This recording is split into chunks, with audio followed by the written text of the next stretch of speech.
इंदौर में नए तरीके से एटीएम हैकिंग की वारदात सामने आई है। दो बदमाशों ने एटीएम में लगे कैश डिपॉजिटर मशीन में एटीएम लगाकर 10,000 रुपए निकाले। पैसे निकालते ही हैकर ने मशीन में उंगली फंसा दी, जिससे कि कैश निकालने वाला सेक्शन चोक होकर वहीं रुक गया। इसके बाद बदमाशों ने एटीएम कार्ड डालकर फिर से 10,000 रुपए निकालने का प्रयास किया। जैसे ही रुपए निकले, इसके बाद एक एक कर इन्होंने 21 बार ऐसा किया और 2,10,000 रुपए निकाल लिए। इसी दौरान मशीन एरर बताती रही और पैसे लगातार निकलते रहे।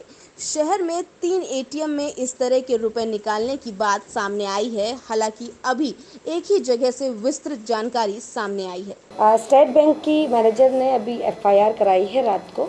उसमें जो एटीएम ट्रांजैक्शन मशीन होती है, उसमें एटीएम से हम वापस विड्रॉ भी कर सकते हैं। उस विड्रॉ के दौरान उन्होंने अपना मैकेनिज्म लगा के पैसे निकाले।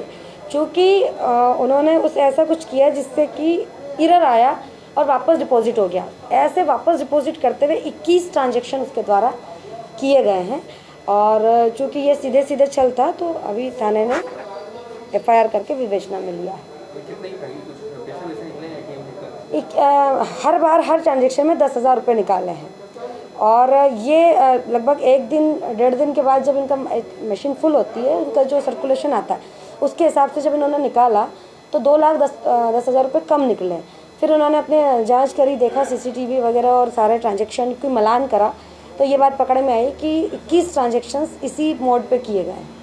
4 बार से ज़्यादा होते नहीं मैम, ये किस बार कैसे निकल गए, क्या तरीका था? जब पैसे निकलते हैं तो 4 बार से नहीं होते। यहाँ तो उस मशीन को मैसेज जा रहा था ना कि एरर हो गया, तो मशीन ये समझ रही है कि पैसा निकला नहीं, इसलिए वो बार बार डलता जा रहा था, निकलता जा रहा था। यदि वो एक बार भी पैसा निकला हुआ हो जाता तो वो 4 बार का जो प्रोसेस था वो हो सकता था। किस तरह से बैंक ने इस पूरे को दुकानदार को पकड़ा फिर एफआईआर? इसमें उन्होंने जब मशीन को खोला और जब वो 2,10,000 रुपये कम मिले, तो उन्होंने सीसीटीवी और सारे उनकी एंट्रीज का मिलान किया। तो एक जगह 2 लोग ऐसे नज़र आ रहे हैं मशीन पे, जो ऊपर का बॉक्स होता है जहाँ से पैसे निकलते हैं, वहाँ अपना हाथ डाल रहे थे, जिसके कारण मशीन जो है ये कंफ्यूज हो रही थी कि ट्रांजैक्शन हुआ नहीं हुआ।